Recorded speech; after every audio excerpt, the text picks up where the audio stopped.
Listo. Bueno, vamos entonces a continuar la clase de doctrina del Espíritu Santo. La primera clase estuvimos viendo algunas de las funciones del Espíritu Santo en el Antiguo Testamento y hoy estaremos continuando la serie de enseñanzas acerca de la obra del Espíritu Santo en el Nuevo Testamento. ¿Cuál es el rol y la función del Espíritu Santo en el Nuevo Testamento? Y vaya conmigo a Juan capítulo 16, versículo 13 al 14, y vamos a ver cuál es la función principal de que una iglesia o una persona sea guiada y dirigida por el Espíritu Santo de Dios. Cuando nosotros a veces hablamos del Espíritu Santo, una persona que está siendo llena del Espíritu Santo, una persona, si se puede llamar, poseída, guiada por el Espíritu Santo, tiene unas características principales. Pero la característica principal del Espíritu Santo en el Nuevo Testamento, dice el Señor Jesucristo, hablando acerca de la persona del Espíritu, dice que cuando Él venga, el Espíritu de verdad, hablando del Espíritu Santo, dice, Él os guiará a toda verdad. Entonces, esa es la función principal que tiene el Espíritu Santo en el día de hoy, en medio de la historia que estamos viviendo. ¿Cuál es esa función? Él os guiará a toda verdad. ¿Y qué más sigue diciendo el versículo? Dice, y Él me glorificará. Entonces, ¿cuál es la función principal del Espíritu Santo? Número 1, guiar a la verdad. Y número 2, Él glorificará a Cristo, es decir, exaltar a Cristo, mostrarnos a Cristo. Esa es la función del Espíritu. Si alguien se preguntara, ¿cómo yo sé que esa iglesia es una iglesia que el Espíritu Santo está en medio de ella? ¿Cómo yo sé? ¿Cuál es la evidencia de que el Espíritu Santo está en esta iglesia? Yo quiero que entiendas algo. No son los gritos, no son los brincos, no tiene que ver nada de las cosas que a veces nos han enseñado en el día de hoy, que es una manifestación del Espíritu Santo. ¿Cómo yo sé que el Espíritu Santo está en medio de una iglesia? Bueno, porque es una iglesia que está centrada en la verdad de Dios. No puede ver una iglesia que esté centrada en la verdad de la palabra que no sea porque esté guiada por el Espíritu Santo. ¿Por qué? Porque esa es la función de la persona del Espíritu, guiarnos a toda verdad. Y número 2, ¿cómo yo sé que en una iglesia el Espíritu Santo está manifestándose ahí? Precisamente porque en esa iglesia el centro de todas las cosas debe ser Cristo. Porque la función del Espíritu es que va a tomar lo que es de Cristo y nos lo va a hacer saber a nosotros. Eso es lo que dice el versículo. Porque Él tomará de lo mío, el Espíritu Santo, y Él os hará saber. Así que si usted quiere conocer una iglesia con un testimonio de Cristo, pues es una iglesia en la cual el Espíritu Santo allí está. Una iglesia en la cual Cristo no sea el centro del mensaje. Una iglesia en la cual la verdad no sea el medio por el cual la iglesia se mueve. Nosotros debemos dudar si es una verdadera iglesia. Aunque tenga todo lo que sea. Aunque diga que usa la Biblia, aunque diga que queda en Cristo, el centro es Cristo, porque el Espíritu Santo tiene una función principal en medio de la iglesia y es dar testimonio de Cristo. Así que si nosotros vemos lugares en el cual están hablando mucho acerca de la persona del Espíritu Santo, no es que esté mal, pero el Espíritu Santo nunca se apunta a sí mismo. El Espíritu Santo siempre apunta a Cristo. Así que en un lugar uno diga, no, el Espíritu Santo aquí, el Espíritu Santo allá, el Espíritu Santo aquí, el Espíritu Santo allá. Cuidado, porque la obra del Espíritu Santo es Cristo. No darse testimonio ni atribuírsele así su propia gloria. Entonces, el Espíritu Santo me lleva a Cristo, exalta a Cristo, me muestra a Cristo en mi vida, me forma la imagen de Cristo. Entonces, esa es la función del Paracleto, esa es la función de la persona del Espíritu Santo en medio de la iglesia y en medio de la era en cual estamos viviendo en el día de hoy. Vamos a ver algunas diferencias que existen y que quedamos la semana pasada hablando acerca del Espíritu Santo como llenura y el Espíritu Santo como bautismo. Son dos cosas distintas en las cuales nosotros no podemos confundir. Y son las que se han confundido a través de la historia de la iglesia y en los últimos 100 años mayormente. Y hemos visto las consecuencias de esto. Hemos visto los desórdenes de nosotros no poder entender la diferencia entre bautismo del Espíritu Santo y llenura del Espíritu Santo. Entendamos algo. El bautismo en el Espíritu Santo es algo que ocurre una sola vez en la vida del creyente. En el momento en que el Señor te salvó, el Señor, Dios, por medio de la obra de Cristo, el Espíritu Santo te introduce al cuerpo de Cristo. Ese es el bautismo en el Espíritu Santo. Está dentro de, partícipe de. Y eso ocurre una sola vez en el creyente. El bautismo nunca en la iglesia. Nosotros vemos que había gente buscando un doble bautismo del Espíritu Santo. Mira lo que dice 1 Corintios capítulo 12, versículo 13. Si usted lo tiene, acompáñeme por favor y léalo en voz alta para que podamos escuchar lo que están en video. 1 Corintios 12, versículo 13. ¿Qué dice? Porque por un solo espíritu fuimos todos bautizados. Por un solo espíritu fuimos ¿quiénes? Todos bautizados. Por un mismo espíritu. ¿Qué más? En un cuerpo. En un cuerpo. Sean judíos o griegos, sean esclavos o libres, y a todos se nos dio de beber de un mismo espíritu. A todos se nos dio a beber de un mismo espíritu. Es decir, si usted fue salvo, usted tiene el Espíritu Santo. Usted no tiene que buscar un bautismo segundo en tu salvación para que el Espíritu Santo te bautice. Eso es un error que vino a comenzar a enseñarse en el año 1901 en medio de un grupo de estudiantes que se reunieron en Topeka, Kansas. Y ese grupo de estudiantes, dirigido por un hombre llamado Charles Spranham, en el 1901, se reunieron porque ellos decían todos los beneficios o los dones operantes en el tiempo de los apóstoles en el Nuevo Testamento, nosotros deberíamos volverlos a procurar. Y esta gente se metieron por varios días a esperar que el Espíritu Santo trajera esos dones apostólicos que vamos a hablar hoy, y que estoy haciendo solamente una introducción. Y ellos decían, necesitamos buscar un bautismo del Espíritu como ocurrió el día de Pentecostés. En otras palabras, necesitamos un nuevo Pentecostés. ¿Y qué sucedió? Que este Charles Spranham, profesor de ellos le dijeron que, bueno, esta historia se contradice, porque Charles Spranham dice una cosa y luego los estudiantes contradicen lo que Charles Spranham dice, históricamente hablando.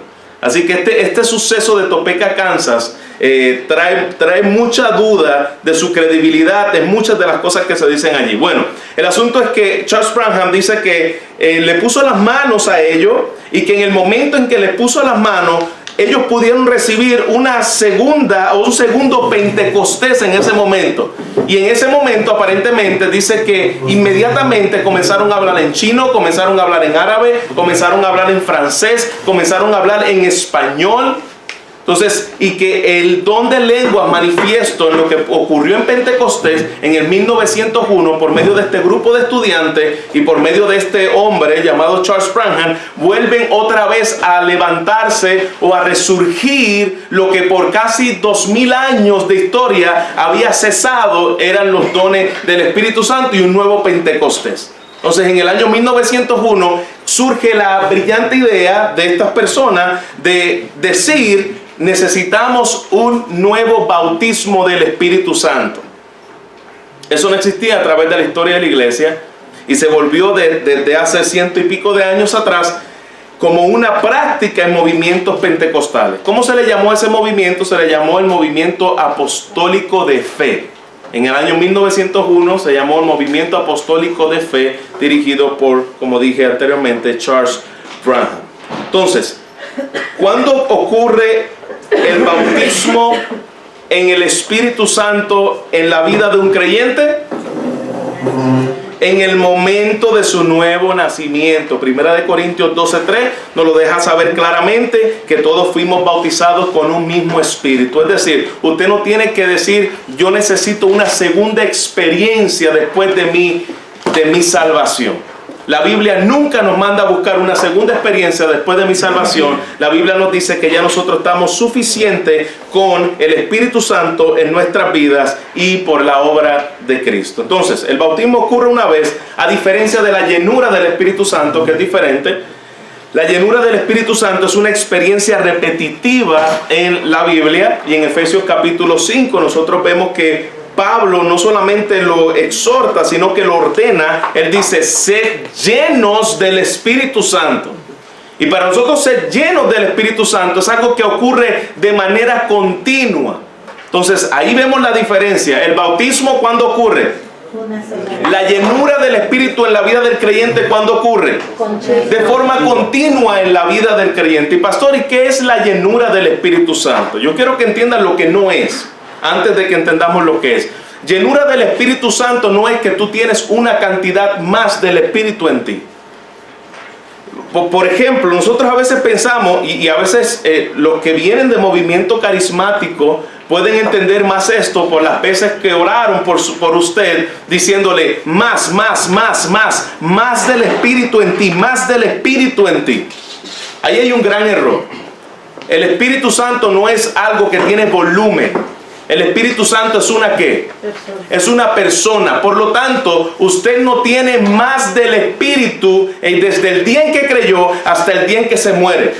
¿Por qué? Porque el Espíritu Santo no tiene volumen ni cantidad. No es como, por ejemplo, que yo tengo aquí agua en este vaso. Me tomo el agua y ahora tengo menos agua. ¿Qué tengo que hacer para tener más agua? Bueno, échale más agua al vaso. Esa no es la obra de la llenura del Espíritu Santo. La llenura del Espíritu Santo no es que nosotros tenemos más de Él, sino que la llenura del Espíritu Santo es que Él tiene más de nosotros. ¿Podemos ver la diferencia?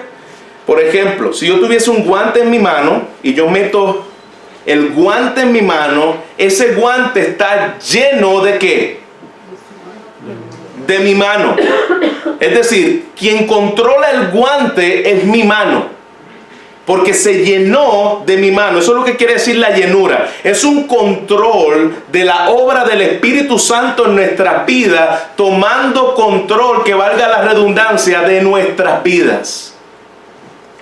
Llenura del Espíritu Santo es que el Espíritu comienza a gobernar esas áreas que antes no gobernaba. Comienza a poseer esas áreas que antes no poseían y estaban dirigidas por ti. Eso es llenura del Espíritu Santo.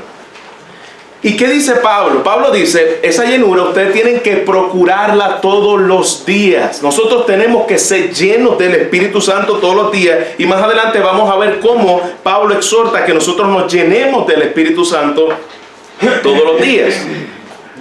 Continuamos viendo. Entonces, el bautismo ocurre por primera vez en el día de Pentecostés. Antes de Pentecostés, ninguna persona había sido bautizada por el Espíritu Santo en el Antiguo Testamento. Antes de Pentecostés, las personas habían sido llenas del Espíritu Santo en el Antiguo Testamento, pregunto. ¿Llenas del Espíritu Santo en el Antiguo Testamento? Sí. ¿Bautizadas por el Espíritu Santo en el Antiguo Testamento? No. Entonces, el bautismo, ¿por qué no puede haber una persona que haya sido bautizada por el Espíritu Santo en el Antiguo Testamento? Porque el Espíritu Santo te bautiza haciendo la función de metiéndote dentro del cuerpo de Cristo. ¿Por qué no pudo haber bautismo en el Antiguo Testamento? Porque no había venido Cristo. Cristo no había muerto en la cruz. Cristo no había resucitado. Había sido presentado como ofrenda perfecta. Por lo tanto, ninguna persona en el Antiguo Testamento había sido bautizada por el Espíritu Santo. El bautismo del Espíritu entonces ocurre en Hechos capítulo 2, que vemos que descendieron lenguas como de fuego y lo que ocurrió en ese lugar. Y vamos a hablar de eso con detalles en los próximos minutos. ¿Llenura ocurrió en el Antiguo Testamento? Claro que sí, ya hemos visto, llenura ocurre en el Antiguo Testamento. Bautismo, todos los creyentes lo experimentan y no se pierde. El bautismo en el Espíritu Santo no es algo que tú pierdes, porque es algo que Él hace de una vez y para siempre en ti. Ahora, la llenura del Espíritu Santo sí puede perderse en su vida. ¿Está entendiendo conmigo la diferencia? Hay personas que están siendo llenas del Espíritu Santo aún siendo salvas, y hay otras personas que siendo salvas no son llenas del Espíritu Santo. Pastor, entre creyentes así es. Entre creyentes hay personas que son llenas y hay personas que no son llenas del Espíritu Santo. Pregunto, ¿puede existir salvos que son bautizados y otros salvos que no son bautizados por el Espíritu? No. ¿Por qué? Porque una vez nace de nuevo. Perdón. No, una vez uno nace de nuevo, no hay forma que pueda regresar atrás. Y perder tu bautismo. Exacto. Exactamente. Entonces, no hay forma que pueda existir una persona que está bautizada por el Espíritu siendo salva y otros que no. No hay niveles de, estos son los bautizados por el Espíritu, como a veces nos catalogan y nos meten en algunas iglesias. Los de este lado son los que no están bautizados por el Espíritu, los carnalitos. Y en este lado están los bautizados por el Espíritu, los espiritualoides. Entonces, no existe tal cosa ni tal división. Todos los salvos han sido bautizados por el Espíritu Santo, pero no todos los salvos han sido llenos del Espíritu Santo y controlados por el Espíritu Santo. Y dijimos que llenura significa ¿qué? Control. Control del Espíritu Santo en sus vidas. Tú vas a ver creyente que tú miras a esa persona y dices, esa es una persona espiritual. ¿Cómo yo sé que esa persona es espiritual? Cómo habla, cómo vive, se parece a Cristo, su crecimiento en santidad. Eso nos habla de una persona espiritual que está siendo conformada, llenada, controlada por la persona del Espíritu Santo. ¿Está conmigo? Ok. Número 2. El bautismo está relacionado a tu posición delante de Dios. El bautismo está relacionado en tu posición delante de Dios, una vez y para siempre. La llenura está relacionada al poder de Dios en ti. El bautismo ocurre al creer en Cristo. La llenura ocurre a través de toda tu vida como cristiano. Y el bautismo ocurre en creer en Cristo. Y la llenura es un prerequisito a tu sometimiento a Él. Tú colaboras junto con la obra del Espíritu Santo en lo que es la llenura del Espíritu Santo en ti. Cosa que no ocurre en el bautismo del Espíritu Santo. Ahora, ¿alguna duda acerca de la diferencia entre bautismo y llenura? ¿Alguna diferencia entre bautismo y llenura? ¿No? ¿Podrías repetir lo que significa llenura? Llenura del Espíritu Santo es el control del Espíritu Santo en ti, poseyendo áreas de tu vida que no han sido todavía gobernadas por Él. Entonces, eso es lo que significa llenura del Espíritu Santo. ¿Está bien? Ejemplo. ¿Perdón? Ejemplo de los, hablando de los apóstoles. Ok, vamos a ver esos ejemplos más adelante cuando el Espíritu Santo, Pablo habla en Gálatas de una persona que está siendo llena del Espíritu. Y nosotros vemos en Gálatas, dice que lo que abunda en la persona que ha sido guiada por el Espíritu Santo, llenada por el Espíritu Santo, es que esta persona es guiada por el Espíritu, camina en el Espíritu, vive por el Espíritu, ora por el Espíritu. ¿Y cuál es el ejemplo de eso? Nosotros vemos claramente en Gálatas cuáles son los frutos del Espíritu en nuestra vida. Gozo, paz, mansedumbre, templanza.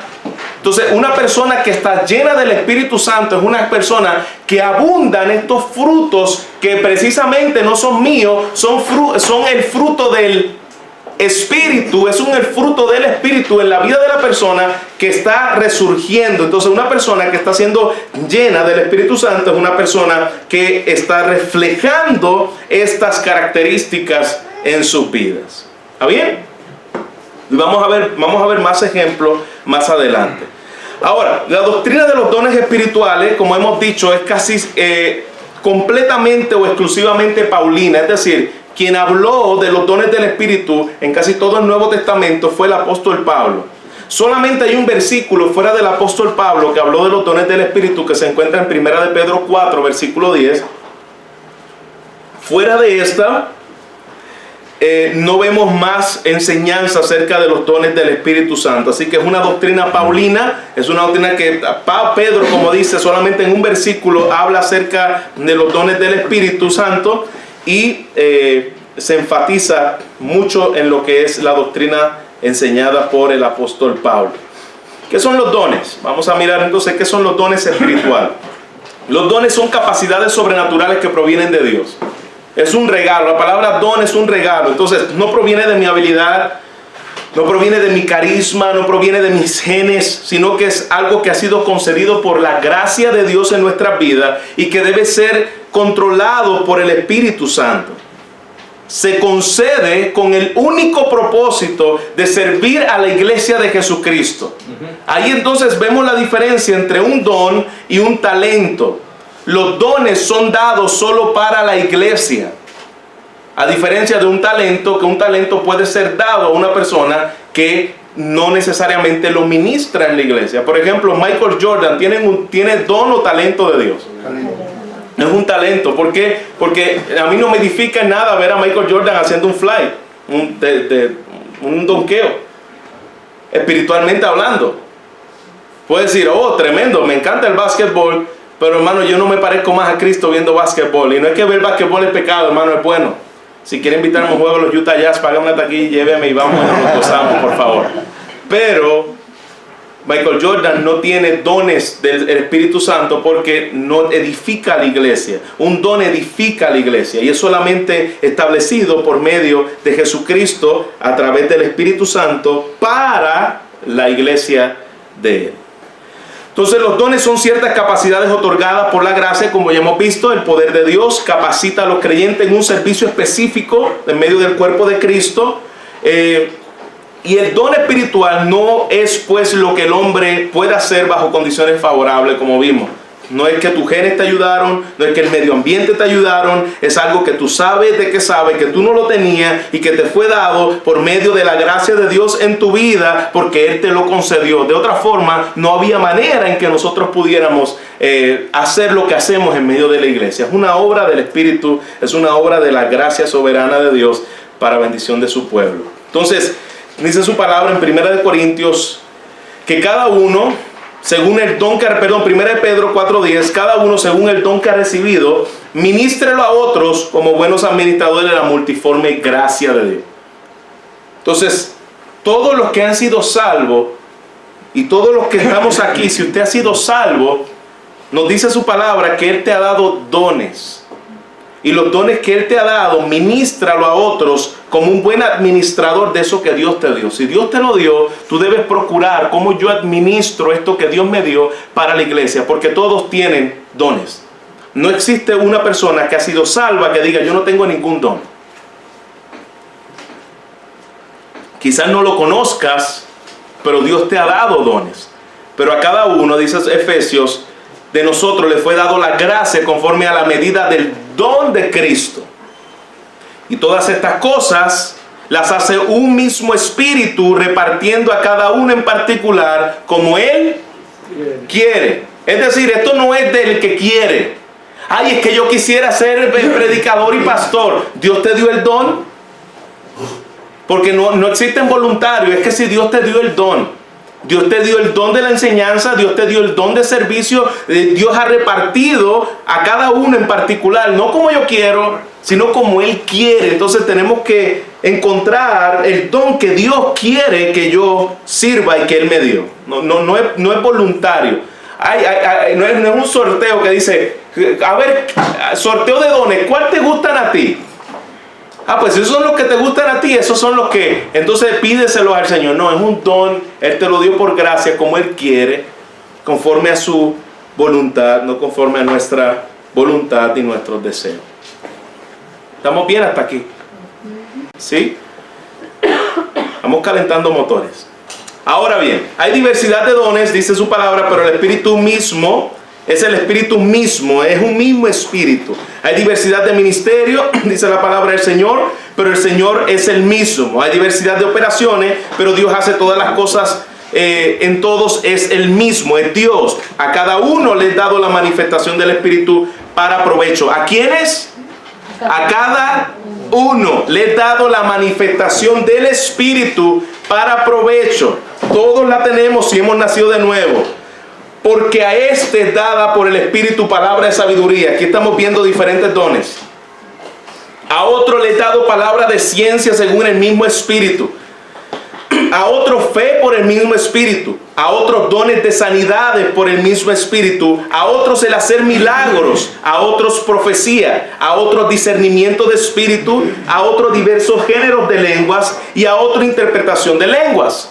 Pero todas estas cosas las hace uno y el mismo Espíritu repartiendo a cada uno en particular como Él quiere. Aquí el apóstol Pablo hace mención de diferentes dones del Espíritu Santo en los cuales nosotros tenemos que distinguirlo en el día de hoy. Están todos estos dones que el apóstol Pablo nos menciona aquí funcionando en el día de hoy. Son todos estos dones, como por ejemplo el don de fe, el don de ciencia, el don de sanidades, están operantes todavía en el momento en el cual estamos viviendo en la historia de la iglesia hoy. Vamos a mirar eso más adelante. Entonces, la actividad es, como hemos visto, por naturaleza, por la obra del Espíritu, dinámica y como resultado toca otras vidas. Eso es lo que hace el don. Tiene que ser visto, el don tiene que ser visto, oído de alguna manera, experimentado por al menos una persona. Nadie puede decir, yo tengo un don. ¿Quién confirma ese don en ti? Yo tengo el don de la predicación. ¿Quién lo confirma en medio de los hermanos? Nadie, pero es que ellos no me entienden. No, si tú tienes el don, es confirmado por medio de diferentes personas y al menos tiene que ser experimentado y visto por lo menos una persona aparte de quien posee ese don. Entonces el dador nunca tuvo la intención de que algún don espiritual tuviera propósitos privados. Yo tengo este don, pero nadie se da cuenta que yo tengo este don. No, si hay el don, Dios hace que ese don sea evidente en medio del pueblo. Y la manera en que alguien lo use, así... y en la manera en que alguien lo use y así abusa de la habilidad, así no abusa, de la habilidad que se le ha sido dada. Si te ha sido dado un don del Espíritu, hay un respaldo de parte del cuerpo de Cristo y de la iglesia que ese don te ha dado. No puede haber un abuso de una persona que es que sí, yo tengo el don del Espíritu, aunque tú no lo entiendas, pero yo sí lo tengo. No, debe haber una confirmación por parte de la iglesia. Vamos a mirar esta gráfica que es muy importante, hablando de los dones espirituales. En la teología se conoce como las dos categorías de dones espirituales, que mayormente en la teología cesacionista se conoce, pastor, ¿y qué es eso cesacionista? Ya vamos a llegar ahí, como dones temporales y dones permanentes. Existe entre dones temporales y dones permanentes. Es decir, ¿cuáles son los dones temporales? Los dones temporales se conocen como aquellos dones que le fueron dados por medio del ministerio apostólico. Es decir, ¿hubieron cuántos apóstoles? 12 apóstoles. Esos 12 apóstoles, dice la palabra, que se le dieron señales de apóstoles.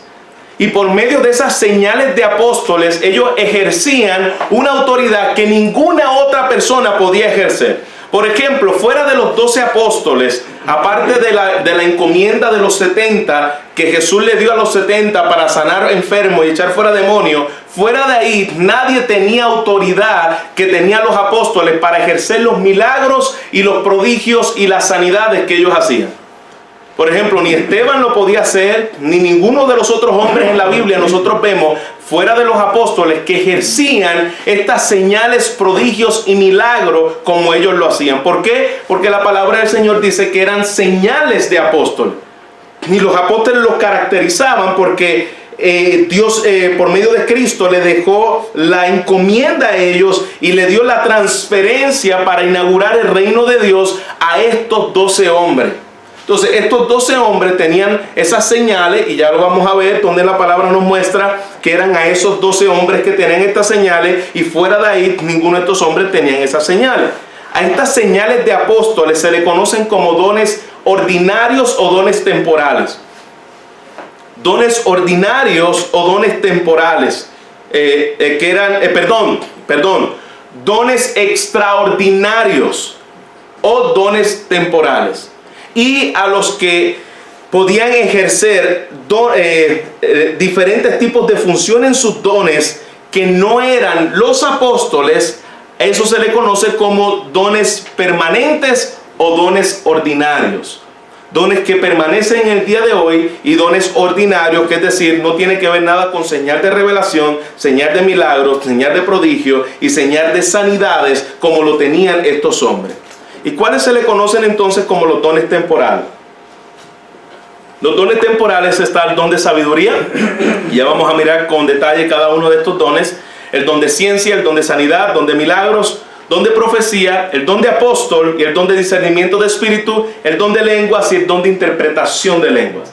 Estos fueron dones temporales que fueron dados en el tiempo de la inauguración de la iglesia, donde la iglesia se establece. La iglesia todavía no tenía Nuevo Testamento como lo tenemos hoy, completo como lo tenemos aquí. ¿Y cómo entonces ellos se guiaban? ¿Cómo entonces ellos pasaban la revelación o adquirían revelación? Bueno, por medio de estos dones. Porque ellos tenían profecía. Se necesitaba profetas en ese tiempo porque el canon todavía no estaba establecido. Entonces, por eso se llaman dones temporales. Es un tiempo de transición de la iglesia en el cual estos dones se necesitaban en particular.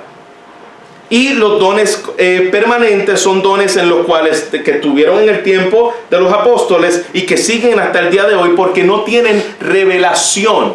No son dones de revelación. No, ninguno de esos trae una nueva revelación. ¿Está conmigo hasta aquí? Ahora es que vamos a comenzar a mirar algunos de estos dones extraordinarios. ¿Por qué, pastor, no existe entonces en el tiempo que estamos viviendo el don de la profecía?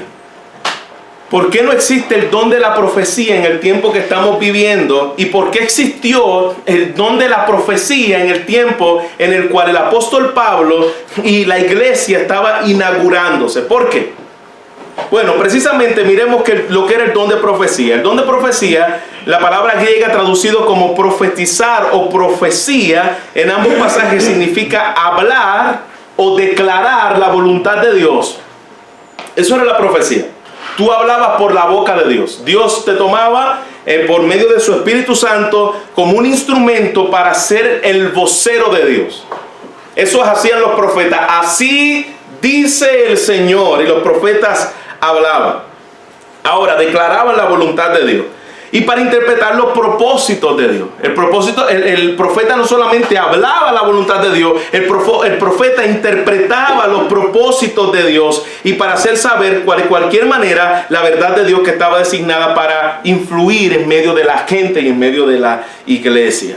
Entonces el profeta lo que hacía era que proclamaba un mensaje de parte del Señor en el primer siglo. Los profetas del primer testamento, del Antiguo Testamento, perdón, y los profetas del Nuevo Testamento. Y aquí vamos a ver una diferencia. Una hermana me trajo una pregunta esta semana, en una de las clases de la semana. Y él me decía, pastor, pero la Biblia dice que Juan el Bautista era el último de los profetas. Pero nosotros vemos en Hechos que hay más profetas en la iglesia. Y que inclusive estaba el profeta Agabo, estaban las hijas de Felipe que eran profetisas, y en la iglesia habían diferentes tipos de profetas. Entonces, ¿Juan el Bautista fue el último de los profetas o de dónde salieron todos estos profetas después? Entonces entendamos algo. Juan fue el último de los profetas que habló del Mesías que venía. Recuerda lo que dice Juan, creo que capítulo 2 dice que la ley y los profetas fueron hasta Juan. Entonces, la ley y los profetas fueron hasta Juan. ¿Qué era la ley? Cuando la Biblia dice la ley y los profetas, ¿de qué estaba compuesta la ley? ¿De los primeros qué? ¿De los primeros qué? 5 libros de la Biblia. De eso se componía. Entonces, la ley hablaba de Cristo. Y los profetas hablaban del Cristo que venía. Entonces, Juan está diciendo, la ley y los profetas llegan hasta Juan. Porque, ¿va? Dijo usted Juan, Cristo. No, Juan, exacto, Cristo en el Evangelio de Juan. La ley y los profetas llegan hasta Juan. ¿Por qué? Porque fuera del profeta Juan el Bautista no existe otra persona que tenía que hablar de Cristo. ¿Por qué? Porque ya Cristo vino. Entonces, Juan fue el último de los profetas del Antiguo Testamento. Él habló del Mesías que venía. Inclusive Jesús dice, como Juan, ninguno de los profetas, ni Moisés, ni Ezequiel, ni Jeremías, ninguno. El más grande de todos los profetas fue Juan. ¿Por qué? Porque ninguno habló lo que habló Juan tan cerca. Ninguno de los profetas vio lo que vio Juan, al Mesías. Ninguno de los profetas bautizó al Cristo que tenía que venir. Entonces, de los profetas, Juan es el mayor. Entonces, por eso es que el último de los profetas es Juan el Bautista.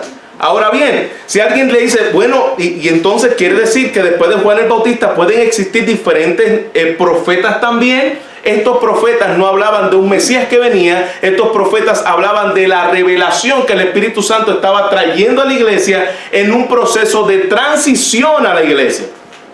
Hermano, recuerde que la iglesia se estaba estableciendo. Cristo acababa de irse. Los profetas eran necesarios porque ellos no tenían el canon cerrado. Ellos no tenían estos 66 libros que están aquí. Entonces el profeta, por eso que la profecía se tenía que evaluar. Dice que cuando el profeta hablara, la iglesia juzgue.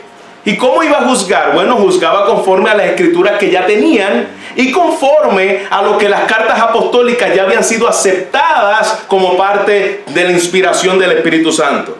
Entonces se juzgaba en aquel tiempo la profecía si venía de parte de Dios o no venía de parte de Dios. Entonces el profeta del Antiguo Testamento proclamaba el Mesías que venía. Los profetas que estaban y que quedaron en el Nuevo Testamento no es una segunda categoría de profetas, es la misma categoría de profetas, pero ellos afirmaron el fundamento de la iglesia. Pastor, ¿y por qué no se necesitan más profetas y apóstoles en el día de hoy? Por lo que dice Efesios capítulo 2. Efesios capítulo 2 dice que la iglesia, que nosotros estamos establecidos sobre el fundamento de los apóstoles y de quiénes más, de los profetas. Por lo tanto, yo pregunto, si usted está construyendo un edificio, ¿usted tiene que poner fundamento en cada piso? Bueno, hice el fundamento en el primero, en el piso principal, pero después del tercer piso voy a hacer otro fundamento. ¿Eso es posible? No es posible. Los que saben de construcción, eso sería un gran disparate. Tú pones el fundamento una vez y para siempre. Y eso es lo que dice Efesios capítulo 2. Nosotros estamos fundamentados en los profetas y en los apóstoles. Ya no necesitamos más nuevo fundamento, porque el fundamento lo tenemos completamente establecido. Entonces, pero este era el ministerio el ministerio profético. Muchas veces el profeta también traía revelación y nueva revelación de la verdad de Dios, porque era nueva, porque no tenían esa revelación. Era algo nuevo para ellos, el profeta lo hablaba. Y a veces el mensaje del profeta, el mensaje de un profeta era profético. Obviamente hablaba de lo que venía y de lo que se tenía que establecer en la iglesia, mayormente en el Nuevo Testamento. Y los cristianos primitivos no tenían, como hemos dicho, la Biblia completa, y algunos de ellos no tuvieron acceso a ningún libro del Nuevo Testamento. Entonces era necesario la función de revelación por medio de los profetas en aquel tiempo. Eso es lo que se conoce como el don de profecía. Y había gente que tenía ese don en medio de la iglesia. Traía nueva revelación de parte del Señor a la iglesia. Pregunto, ¿puede alguien en el día de hoy levantarse en la iglesia y decir, yo tengo el don de profecía? Sí puede, pero no debe. Sí puede, cualquier loco puede hacer lo que quiera, pero de acuerdo a lo establecido por la palabra del Señor, ¿qué era lo que traía la profecía a la iglesia? ¿Qué era? Revelación. Nueva revelación de parte de Dios. ¿Por qué en el día de hoy no se necesitan profetas en la iglesia? Porque todo lo que está aquí establecido, no necesitamos más. Inclusive la palabra de Dios dice que en el libro de Apocalipsis, que si alguno le añadiere o le quitara las palabras de esta profecía, las plagas que están en ella caerían sobre él.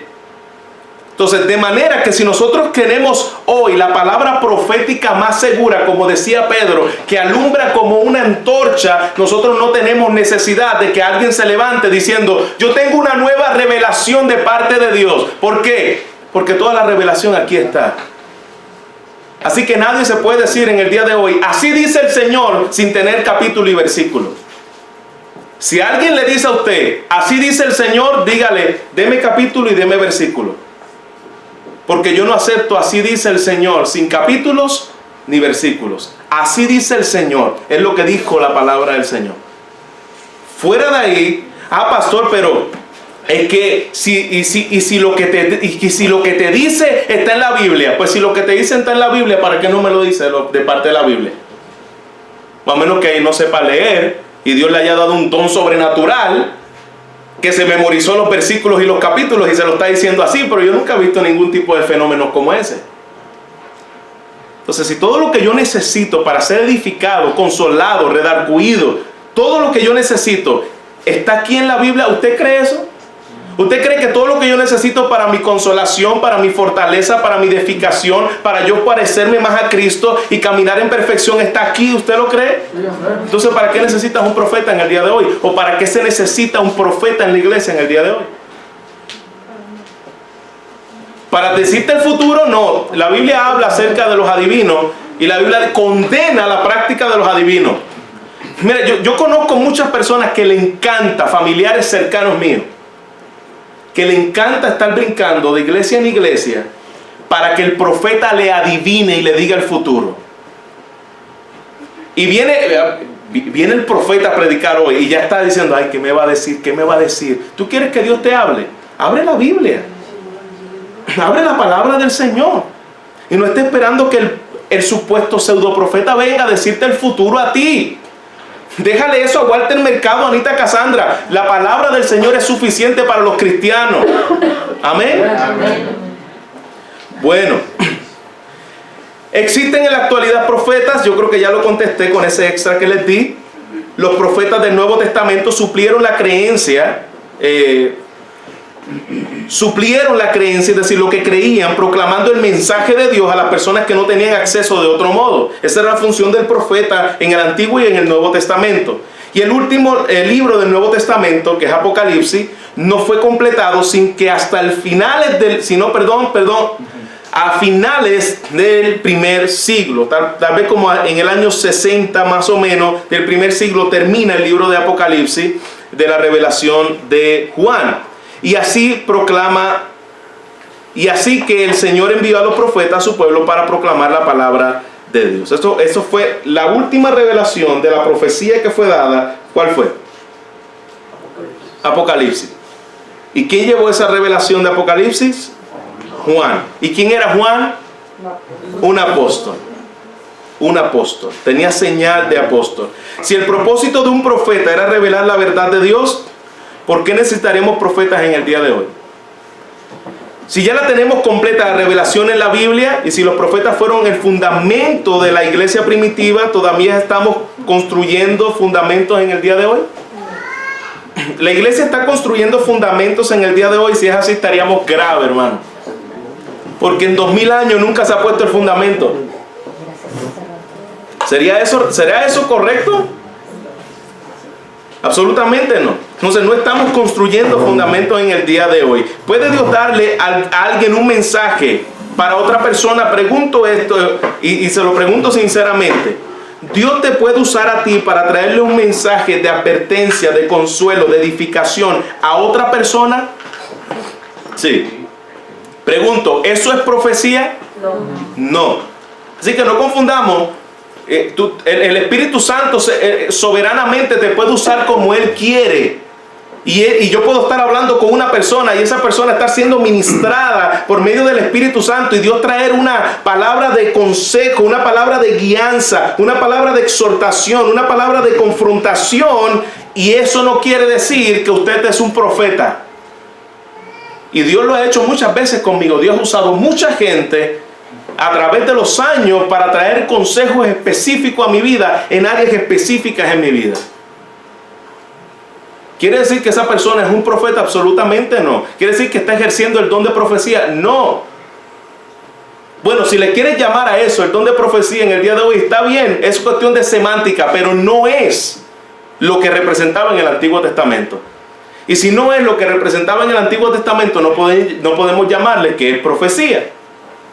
Entonces puede una persona traer esa palabra que trae fortaleza y consuelo a mi vida. Absolutamente sí, desde luego que sí. Pero ¿Le revela Dios la verdad a alguien de una manera sobrenatural y le permite dar mensaje a otro? ¿Sí o no? ¿Sí o no? Sí. ¿Le revela Dios la verdad a alguien de una manera sobrenatural sobre aspectos específicos en tu vida y aún conforme a la palabra de Dios y le permite dar ese mensaje a otro? Sí. El Espíritu Santo lo puede hacer en la vida de una persona. Dios puede traer en mí inclusive una palabra de exhortación y tú dices, ¿cómo esta persona? Inclusive a usted no le ha pasado que cuando usted a veces en medio del culto, usted dice, ¿quién le dijo mi vida a este hombre? ¿A cuántos de los que está aquí le ha pasado eso? ¿Quién?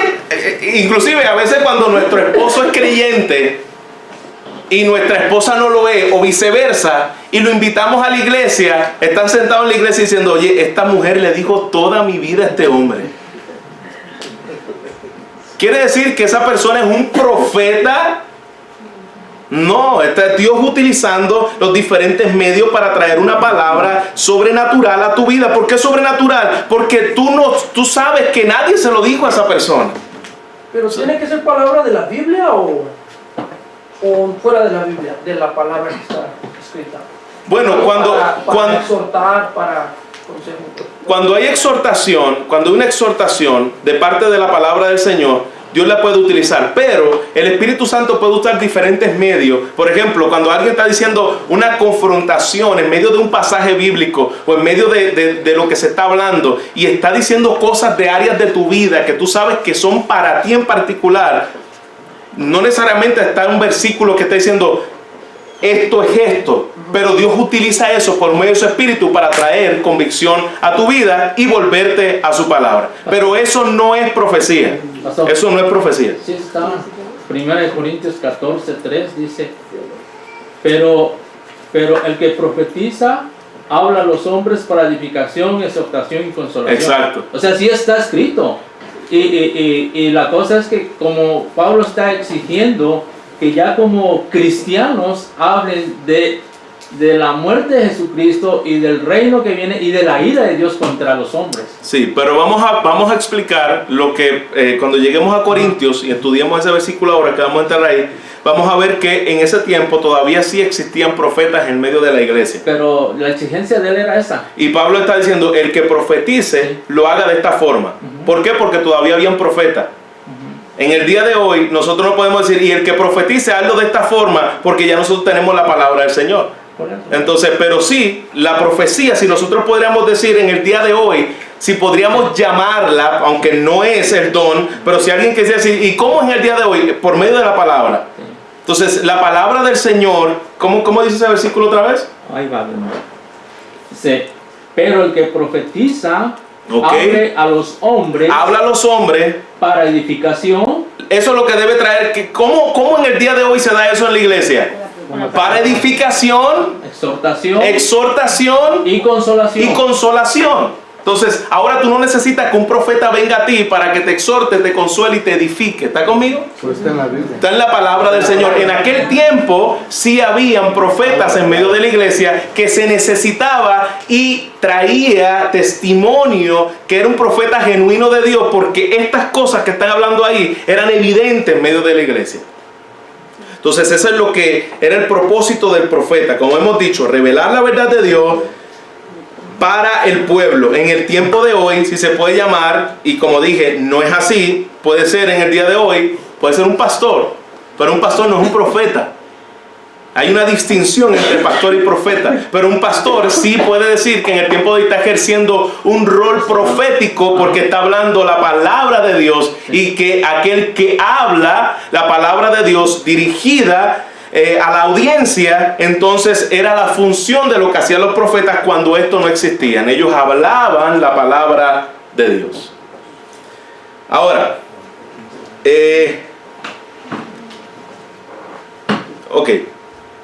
¿es esto el don bíblico de profecía? Lo que estaban hablando anteriormente, de que Dios puede usar a una persona para hablar algo, traer guianza, traer dirección. Hemos dicho que no es el don de profecía. ¿Por qué? Porque ese no era el don de profecía ni del Antiguo ni del Nuevo. Y no es que había diferencia, Pero no es ni en el Antiguo ni en el Nuevo el don de profecía lo que se dice en el día de hoy. Es que Él me trajo una palabra y era como si Dios me estuviese hablando. Sí, qué bueno, y Dios lo hace. Porque Dios no es un Dios en el cual nosotros debemos limitarlo. Él es un Dios soberano que puede usar diferentes medios para hablar. Si no, pregúntale a Balaam cómo le habló por medio de la mula. ¿Está bien? Y tengamos cuidado también, porque a veces decimos que no debemos encajonar al Espíritu. Bueno, Dios lo hizo. ¿Cómo que es eso que Dios encajonó al Espíritu? ¿Dónde Dios metió al Espíritu en el tiempo del Antiguo Testamento? ¿Dónde? En el arca. En un arca, en una caja. Y Él movió esa caja de acuerdo a que su soberanía Él quiso. Así que esa frase que a veces lo usamos de cliché, es que ustedes encajonan al Espíritu Santo. No, nosotros no lo encajonamos. Dios una vez sí lo hizo. Lo hizo en el Antiguo Testamento y usó la forma que Él quiso para traer al pueblo su presencia de acuerdo a los medios que Él dio. Así que nosotros no seamos rebeldes a lo que Dios quiere hacer con la obra del Espíritu Santo en el tiempo que Él la quiera hacer. Son frases cliché que usamos. Si no encajonen al Espíritu Santo. Sí, no le encajonamos. Dios es quien hace todo lo que Él quiera conforme a su designio con el Espíritu Santo. Porque el Espíritu Santo es Dios. Entonces están en la misma armonía. Dios Padre, Dios Hijo y Dios Espíritu Santo. Ahora, si el Señor continuara entregando nuevas revelaciones a los hombres, tenemos que seguir añadiendo nuevas páginas a la Biblia. Si en el día de hoy existieran profetas, esta Biblia no pudo haber terminado. Porque los profetas, nosotros decíamos, y acabamos de hablar, que ellos hablaban y traían la palabra infalible de Dios. No habían profetas que fallaran. Es decir, no habían profetas falibles. Y si era falible, la Biblia dice que tal profeta tenía que morir. Porque era un falso profeta. Entonces todos los profetas traían palabra de parte de Dios. Si en el día de hoy existieran profetas, nosotros podríamos decir que la Biblia todavía le falta y la Biblia está incompleta. ¿Por qué? Porque si todavía existen profetas, esas palabras proféticas se tienen que escribir. Tienen que estar aquí establecidas. Ahora, si el Señor continuara entregando nuevas revelaciones al hombre, tendríamos que seguir añadiendo nuevas páginas a la Biblia, debido a que indiscutiblemente tendría el mismo valor que el resto de la revelación divina. No podemos decir, no, lo que pasa es que esa palabra que se trae en el día de hoy no tienen el mismo peso de los profetas. Pues precisamente por eso, porque no son profetas. Porque si tienen el mismo peso, son profetas. Podemos ver la distinción, o lo son o no lo son. Pero no podemos decir, es que son un poquito menos. No, o son palabras de parte de Dios por la boca de Dios para traer revelación, entonces son profetas. Y si no lo es así, es un falso profeta, un charlatán, un payaso, pero no es profeta. ¿Está bien? Y eso hay mucho, hermanos. Muchísimo. Pregúntenme a mí en Puerto Rico. En Puerto Rico tú sacudes un árbol y te salen 3 profetas. Pero bien sabemos, concluye la Biblia en su última página, Apocalipsis 22, versículo 18. Si alguno añadiere a estas cosas, Dios traerá sobre él las plagas escritas en este libro. Y la única persona que puede añadir a esta palabra es alguien que se llame a sí mismo profeta. ¿Por qué? Porque está trayendo palabra de parte de Dios. Y si la Biblia dice, hasta aquí llegó el canon, y fuera de aquí ya no se necesita más revelación, ya fuera de ahí no se necesita más revelación. ¿Preguntas? Yo tengo una pregunta, pastor, sobre apóstoles. ¿También hubo más apóstoles en el tiempo de los apóstoles? Vamos a llegar ahí. Cuando lleguemos al don apostólico, ahí vamos a llegar. Aquellos en que en nuestros días se autodenominan profetas, no solamente Dios los califica de falsos profetas, sino que en forma muy categórica son hacedores de maldad. Lo haga por ignorancia o lo haga por conocimiento, la Biblia lo llama falsos. En conclusión, en nuestro día no existen profetas ni apóstoles, solamente falsos profetas y falsos apóstoles, impostores que el Señor califica como hacedores de maldad. Eso es lo que existe en el día de hoy. Dios ha continuado otorgando los poderes de la predicación que pertenecieron a los cristianos del primer siglo, como Agabo, las hijas de Felipe o Pablo. En Apocalipsis está escrito que el apóstol Juan establece la terminación de la profecía. Pero habían profetas en el Antiguo Testamento que traían revelación, sí. Agabo era uno de ellos. Las hijas de Felipe profetizaban. Y Juan, que era un apóstol, establece la terminación de la profecía. Especialmente él declara que ninguna profecía sería tolerada. Fuera de ahí, ya ninguna profecía sería tolerada porque el canon se cierra. ¿Está bien? Otro de los dones que con este no hay mucho problema porque pocos lo quieren ejercer. El don de servicio. Entonces, el don de servicio también es conocido como el don de ministrar. La palabra griega es diaconía, donde obtenemos la palabra de diácono, que significa algún tipo de servicio dentro de la amplia aplicación de la ayuda práctica que están en necesidad. Y ese es un don evidente en muchos. Yo he conocido no he conocido a muchos con este don, pero he tenido la bendición de ser servido y edificado con este don. Yo he tenido personas en Puerto Rico y aún aquí en donde estamos, en el cual tú puedes identificar, esta persona tiene el don de servicio. El don de servicio está en el día de hoy. Aunque pareciera que son cesacionistas algunos, pero el don de servicio está activo en el día de hoy, no ha cesado, ¿sabes? Y es un deleite, hermano, cuando tú miras a una persona que tiene el don de servicio. Esa persona lo hace no por causa de que le digan, no lo hace por causa de como le dicen en Puerto Rico, de lamber ojo. O sea, ¿usted sabe esa frase? Creo que en México le dicen, ¿cómo? Barbero. En El Salvador le dicen yoyo. Entonces, el que tiene el don de servicio es una persona que no está detrás de lo que los demás digan, de lo que el pastor diga, lo hace aunque no esté nadie. Y algo que caracteriza a una persona que tiene el don, escucha bien, no es que quiere decir que si tú no tienes el don no sirvas, no. Todos debemos servir, eso es un llamado a todos, pero hay personas que tienen el don de hacerlo. Por ejemplo, todos debemos predicarle a la gente, sí, pero hay gente que tiene el don de la predicación y es evidente en medio del cuerpo de Cristo. Ahora, cuando nosotros vemos a alguien que tiene el don de servicio, algo que lo caracteriza es que no comienza a hacer las cosas y después dice, oye, aquí nadie ayuda a nadie. Aquí uno se tiene que echar el trabajo solo y los demás, ¿dónde están? Una persona que tiene el don de servicio no hace eso. Una persona que está haciendo el don de servicio dice, a mí Dios me llamó a hacer esto y yo voy a hacer esto, y lo hace con pasión, y aunque nadie venga, lo hace. Eso es una persona que tiene el don. Muy distinto a alguien que pueda servir y después de pasar algunos años no le dan reconocimiento, no le dan título, nadie le ayuda, comienza una queja, se vuelve una carga lo que él está haciendo. ¿Por qué? Porque no tiene el don. Inclusive alguien que no tenga el don de la predicación, sucede lo mismo, se vuelve una carga. Predicar, ay. Pero si tiene el don, hermano, lo va a hacer con gozo, con alegría. Aunque hayan 3 gatos, lo predica con pasión porque tiene el don. 3 gatos, decir 2 o 3. 2 o 3. Lo hace con alegría y gozo. Ese es el don del servicio. Y Dios quiera reparta esos dones aquí también en la iglesia. El don de la enseñanza es un don que está en el día de hoy. Aquellos que a veces malinterpretan, es que no creen en los dones del Espíritu. No, no es así. Inclusive si nosotros como iglesia no creyéramos en los dones del Espíritu, esta iglesia no fuera iglesia.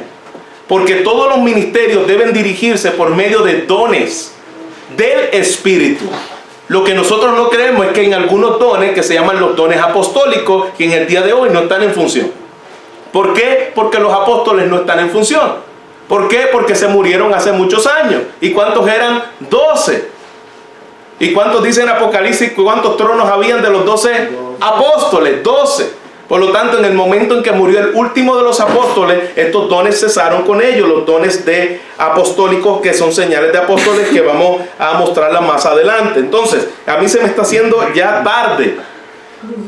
Y no, yo siento que estoy en la introducción, literalmente. Vamos a entonces darle 5 minutos y terminamos. Entonces el don implica el análisis y la proclamación. El don de enseñanza, que es otro de los dones, es el análisis y la proclamación de la palabra de Dios, explicando su significado y contexto y aplicación para la vida del oyente. Esto es un don de Dios. Hay gente que te enseña algo, hermano, y tú sales más enredado de lo que entraste. Y tú dices, que no veo nada. Y hay gente que tiene una habilidad, y una de esas personas de este siglo que vivimos, que a mí me edifica mucho, es el Dr. Sproul. El Dr. Sproul tiene una habilidad de enseñarte cosas muy difíciles de manera simple. Ese es el don de la enseñanza. Dice que lo entendí completito. Es una obra que el Espíritu Santo da a su siervo para edificar el cuerpo de Cristo. Entonces el maestro es dotado y es alguien que tiene la habilidad única para instruir con claridad y comunicar el conocimiento específico de las doctrinas de la fe. Ese es el don de la enseñanza. El don de aliento, también se llama el don de la exhortación. Es un don que es evidente en aquellos que consistentemente llaman a otros para atenderlo y darle seguimiento en la verdad de Dios. Y hermanos, eso usted lo ve aquí. Eso usted lo ve aquí, y los que llevamos años aquí, nosotros podemos reconocer a personas y decir, esta persona tiene el don de la exhortación. Viene una visita y esta persona está ahí detrás de él, le da seguimiento, la importancia de que esa persona siga creciendo en la fe. Entonces, el don de la exhortación incluye a veces corrección, edificación, fortalecer a los débiles en la fe, confortarlos en medio de las pruebas. Gente que tiene ese don. El don de la dadivosidad, esto para algunos también cesó. El don de la dadivosidad se vuelven cesacionistas 2 o 3 aquí. Entonces, ¿quiénes son los que tienen el don de dar? Esos son quienes tienen este don, son aquellos que gustosamente comparten lo que poseen con los demás. Sin dolor. Hay gente que puede darlo, y esto igualmente yo, por la gracia de Dios, he tenido la bendición de tenerlo en el cuerpo de Cristo. Nosotros estuvimos en Virginia. Y fue un tiempo muy difícil para nosotros cuando estuvimos pastoreando allí. Tiempo muy difícil, apenas llegábamos al dinero que necesitábamos en el mes, y ahí confiando en el Señor día tras día. Había una señora que, sin conocernos, creyente, cada vez que ella cobraba, se llamaba apellido Faith, se llama Miss Faith. Ella iba donde nosotros y nos daba una ofrenda, justo lo que nosotros necesitábamos. Pero hermano, con una alegría, con un gozo, tú sabías que esa persona tenía el don de dar. Y no es que después que lo dices, sería de Dios esto. Que rápido nos volvemos bien espiritual. Y esto sería de Dios. No, yo creo que esto fue del diablo. Apártate de mí, Satanás, yo no le voy a dar nada. Entonces, pero una persona que tiene el don se preocupa por la necesidad de los demás. Esa persona, ella estaba preocupada por nosotros vez tras vez. ¿Qué necesitan? Es una cosa increíble. Entonces, ahí está el don de forma evidente. Y busca la oportunidad para compartir sus bienes, su dinero, su tiempo cuando la gente está en necesidad. ¿Deberíamos hacerlo todos nosotros? Sí. Pero es un don también. Y cuando es el don, es evidente en medio del cuerpo de Cristo. Señor, danos ese don. Danos ese don. ¿Lo recibió alguien ahora? Recíbalo. Recíbelo. El don de presidir. El don de presidir. Era líder dotado, es aquel que dirige, preside, administra sobre otras personas en la iglesia. Y la palabra literalmente significa guiar. Conlleva la idea de que alguien que dirige un barco, entonces alguien con el don de liderazgo y de gobierno en la iglesia. La mayoría de los ancianos que son llamados al pastorado, con sabiduría, con gracia, exhibe fruto en su vida y dirige con ejemplo. No sé, mayormente este don se da en medio del liderato de ancianos. Hay alguien que dirige y que lleva en la iglesia el principal rol de dirección. Entonces, yo creo que voy a llegar hasta aquí. Todavía nos queda muchísimo, hermano.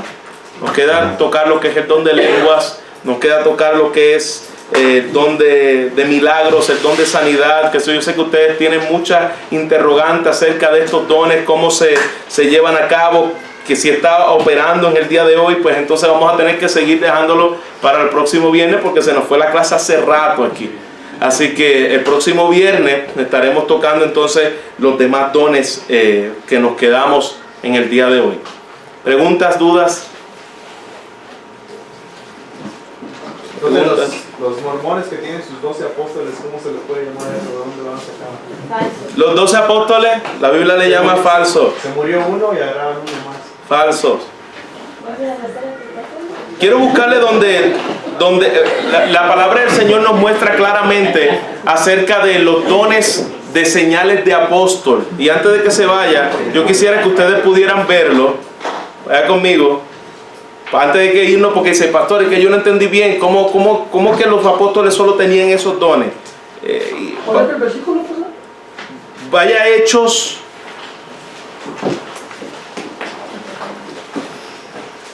Hechos 2:22. Todos esos que están ahí de Hechos.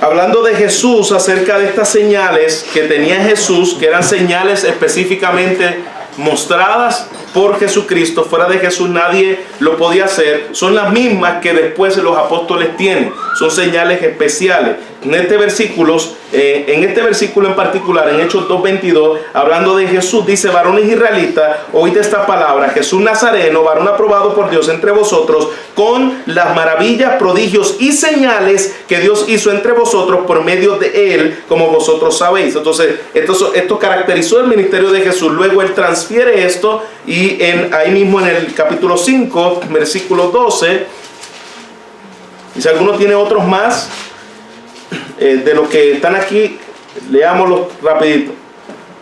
Dice: y por la mano de los apóstoles se hacían muchas señales y prodigios en el pueblo, y estaban todos unánimes en el pórtico de Salomón. Por la mano de los apóstoles. Siempre la Biblia habla por mano de los apóstoles, por mano de los apóstoles. Fuera de ahí no vemos gente que está haciendo señales y prodigios. Como hemos dicho, han habido 3 épocas de señales y prodigios en medio de la historia que vivimos. Número 1, la de Moisés. Número 2, la de Elías, Eliseo. Y número 3, la de Jesús y los apóstoles. Esas son las tres etapas de la historia en las que Dios se ha revelado con señales. 14, 13 al 15. ¿Alguien lo tiene? Hechos. Y el sacerdote de Júpiter, cuyo templo estaba frente a la ciudad, trajo toros y guirnaldas delante de las puertas, y juntamente con la muchedumbre quería ofrecer sacrificios. Cuando lo oyeron los apóstoles, Bernabé y Pablo rasgaron sus ropas y se lanzaron entre la multitud dando voces y diciendo: varones, ¿por qué hacéis esto? Nosotros también somos hombres semejantes a vosotros, que os anunciamos que de estas vanidades os convertáis a Dios. Creo que es Ok, es el 3, 14:3 dice: por tanto se detuvieron allí mucho tiempo, hablando con denuedo, confiando en el Señor, el cual daba testimonio a la palabra de su gracia, concediendo que se hiciesen por manos de ellos. ¿Quiénes eran ellos? Los apóstoles, señales y prodigios. Entonces nosotros hay más versículos acerca de esto. El 15:12 y entonces toda la multitud cayó, y vino a Bernabé y a Pablo, que contaban cuántas grandes señales y maravillas había hecho Dios por medio de ellos a los gentiles. Hay uno que Pablo dice: a nosotros se nos ha dado señales de apóstoles. Pablo mismo hablando. Lo vamos a ver en la clase que viene con más detalle. Pablo diciendo: a vosotros, a los apóstoles, se nos ha dado señales de apóstoles. Eran señales especiales. ¿Qué dice? Inclusive es lo mismo que al final Jesús le dice a los apóstoles, que le estaba hablando cuando se va a la encomienda, y le dice, le dices: estas señales seguirán a los que creen. ¿Qué señales? Si olvidamos el contexto de las señales que hablan, te vas a frustrar, porque tú vas a decir: si estas señales seguirán a los que creen, yo creo y esas señales no me siguen, yo pongo las manos y se me mueren, yo tomo veneno de serpiente y me muero, ¿por qué esas señales no me siguen a mí en el día de hoy? Porque ¿de qué señales estaba hablando la palabra del Señor? Señales de apóstol. Y esa encomienda se le dio a los 12 apóstoles. Estas señales seguirán a los que creen. Claro, las señales de los apóstoles seguían a los apóstoles y seguían con quien los apóstoles seguían. Porque habían personas que por medio de los apóstoles le ponían las manos y la gente hablaba en lenguas. Y eso lo vamos a ver la semana que viene lo que significaba. Esas señales seguían a los que creían por medio de los apóstoles. Son señales específicas de los apóstoles. Segunda de Corintios 12:12, con todo las señales de apóstol han sido hechas entre vosotros en toda paciencia por señales, prodigios y milagros. Segunda de Corintios, ¿qué? 12:12. 12:12. Con todas señales de apóstol ha sido hecha entre vosotros. Señales de apóstol. Hechos 15:11 también, al 15 también habla de señales. ¿Qué dice? Dice, antes creemos que por la gracia del Señor Jesús seremos salvos de igual modo que ellos. Entonces toda la multitud cayó y oyeron a Bernabé y a Pablo que contaban cuán grandes señales y maravillas había hecho Dios por medio de ellos. Por medio de ellos, de los apóstoles. Y cuando ellos callaron, Jacobo respondió diciendo, varones hermanos, oídme, Simón ha contado cómo Dios visitó por primera vez a los gentiles para tomar de ellos pueblo para su nombre. Y con esto concuerdan las palabras de los profetas como está escrito. Y sigue más. Sí, no, está bien. Seguimos la próxima clase. Traigan todas las preguntas porque ya vamos para la segunda clase ahora. Entonces tengo unos breaks de 7 minutos y regresamos para la segunda clase que tocamos las doctrinas de la gracia. ¿Está bien? Cerramos la primera clase. Traigan todas las preguntas.